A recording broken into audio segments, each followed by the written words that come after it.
দর্শক, জাতীয় সংসদের দক্ষিণ প্লাজায় আছেন সহকর্মী ইফতেখার রেজা, সরাসরি যুক্ত হচ্ছেন আমাদের সাথে। ইফতেখার, বিক্ষুব্ধ জুলাই যোদ্ধাদের সাথে পুলিশের সংঘর্ষের সবশেষ কি খবর? ধন্যবাদ। এখানে মূলত জুলাই যোদ্ধারা দক্ষিণ প্লাজায় অবস্থান করছিল, আমন্ত্রিত অতিথিদের যে বসার স্থান সেখানে।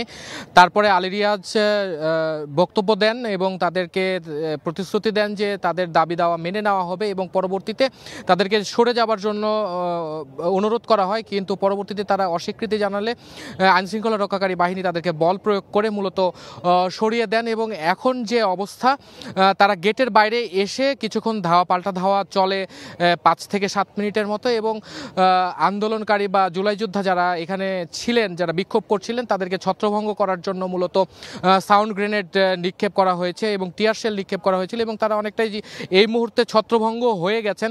তবে আমরা দক্ষিণ প্লাজার ভেতর থেকে রাস্তার বাইরের দিকে যতটুকু দেখতে পেয়েছি যে বিভিন্ন যানবাহনে আগুন দেওয়া হয়েছে এবং বেশ ধোঁয়া উঠছে আমরা লক্ষ্য করেছি, এবং এখন পর্যন্ত টিয়ার শেল নিক্ষেপ করা হচ্ছে বা সাউন্ড গ্রেনেড দেওয়া হচ্ছে, যে যাতে করে যারা জুলাই যোদ্ধা রয়েছেন বা বিক্ষোভকারী রয়েছেন আজকের, তারা যাতে ছত্রভঙ্গ হয়ে যান। এবং আমি আপনাকে জানিয়ে রাখতে চাই, মূলত তারা সকাল 10:30টার দিকেই যে দক্ষিণ প্লাজার যে গেট বা দরজা, সেই দরজা টপকিয়ে তারা ভিতরে ঢোকেন এবং বেশ কিছুক্ষণ তারা এখানে অবস্থান করেন এবং তারা তাদের দাবি মানার জন্য বারবার ঐকমত্য কমিশনকে আহ্বান জানান এবং তারা সেখানে অবস্থান করতে থাকেন। তো এই ছিল দক্ষিণ প্লাজা এলাকা থেকে সর্বশেষ তথ্য। দর্শক, মানিক মিয়া এভিনিউ সড়কের সামনে আছেন আমাদের আরেক সহকর্মী আপেল শাহরিয়ার, আমরা সরাসরি যুক্ত হব তার সাথে। আপেল, পরিস্থিতি নিয়ন্ত্রণে আনতে কি ধরনের ব্যবস্থা নেওয়া হচ্ছে আইনশৃঙ্খলা বাহিনীর পক্ষ থেকে?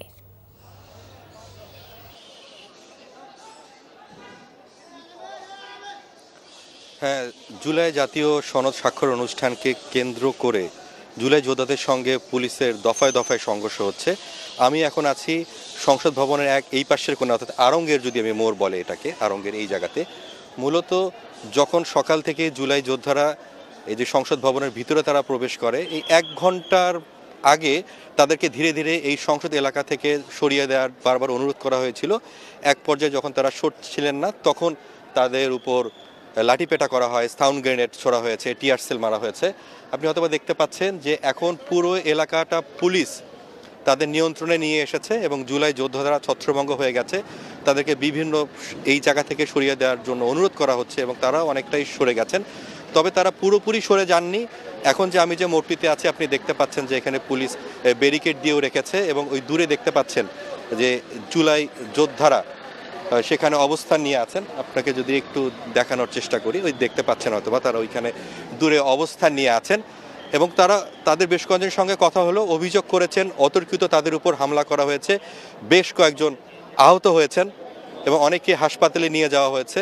তারা বলেছেন কোনোভাবে এটি মেনে নেওয়া যায় না, তার কেননা জুলাই গণ অভ্যুত্থানের যারা প্রথম সারির যারা ছিলেন, যারা নিহত হয়েছেন, আহত হয়েছেন, তাদেরকে আসলে এই জুলাই সনদের এখানে তাদেরকে যথাযথ সম্মান দেওয়া হয়নি এবং এই জুলাই সনদটি শুধুমাত্র একটি আনুষ্ঠানিকতা, এটির যে আইনি যে একটি ভিত্তি দেওয়ার কথা বলা হচ্ছিল সেটি এখানে নেই। তারা সেই ক্ষোভটি জানিয়েছেন, সেজন্যই তারা সেখানে অবস্থান নিয়ে আছেন। আপনি দেখতে পাচ্ছেন যে আমাকে একটু যদি বামে ঘোরান, আপনি একটু দেখাই যে একটা আগুন ধোঁয়া উঠছে, অর্থাৎ সামনে এই যে সংসদ ভবনের সামনের যে সড়কটি রয়েছে সেখানে বেশ কয়েকটি গাড়িতে আগুন দেওয়া হয়েছে।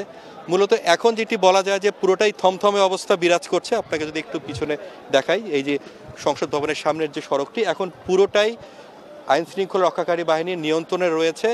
তবে বারবার অনুরোধ করা হচ্ছে জুলাই যোদ্ধাদেরকে এই যে এলাকাটি রয়েছে সংসদ ভবন, সেটি সরিয়ে দেওয়ার জন্য।